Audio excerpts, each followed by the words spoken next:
Bagaimana kira-kira pelaksanaan pidana mati terhadap orang yang sudah divonis sebelum Januari 2026? Ini kan menjadi pertanyaan. Pasal 27 sebenarnya sudah ada tuh. Pelaksanaan pidana mati terhadap terpidana sebelum KUHP baru dilaksanakan berdasarkan undang-undang ini. Tetapi sayangnya itu masih sangat luas. Percobaan ini mau disematkan kepada pidana mati sebelum KUHP baru tuh bagaimana caranya? Nah, itu yang mungkin belum diatur lebih lanjut.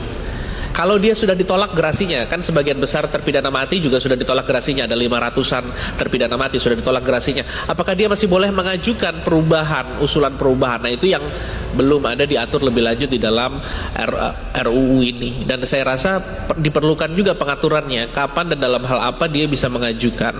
Orang-orang yang sudah dipidana mati sebelum KUHP baru bagaimana? Akhirnya kan Prabowo mengeluarkan beberapa kebijakan, Mary Jane dipulangkan, Bali 9 dipulangkan juga. Itu kan salah satu metode juga. Tetapi kan kita harus membuat dasar hukumnya yang lebih pasti.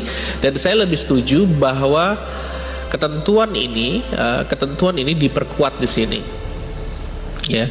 Jadi harus ada pengaturan lebih lanjut kapan dan dalam hal apa seseorang itu dijatuhi pidana percobaan ini. Jadi misalkan kayak Mary Jane sudah 14 tahun, seharusnya sudah ada mekanisme, oh berarti dia otomatis menjadi seumur hidup nih.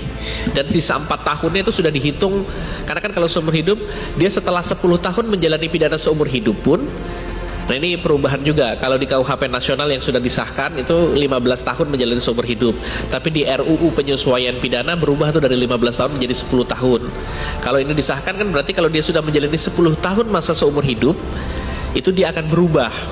Pertanyaannya adalah kalau seumur hidupnya itu adalah perubahan dari pidana mati, apakah dihitung 10 plus 10 atau 10 tahun yang sudah masa percobaan itu menjadi 10 tahun dia bisa berubah dari seumur hidup menjadi 20 tahun. Nah, itu juga yang perlu dipertimbangkan juga, dan menurut saya perlu diatur lebih lanjut. Kalau tidak, nanti kementerian yang mengelola imigrasi dan pemasyarakatan dan juga kejaksaan akan kebingungan dalam menerapkan hukumnya. Sehingga saya rasa pengaturan tentang lex favoris atau perubahan undang-undang yang lebih ringan itu harus diatur. Jadi pasal 27 dalam RUU ini tidak cukup untuk mengcover hal tersebut juga.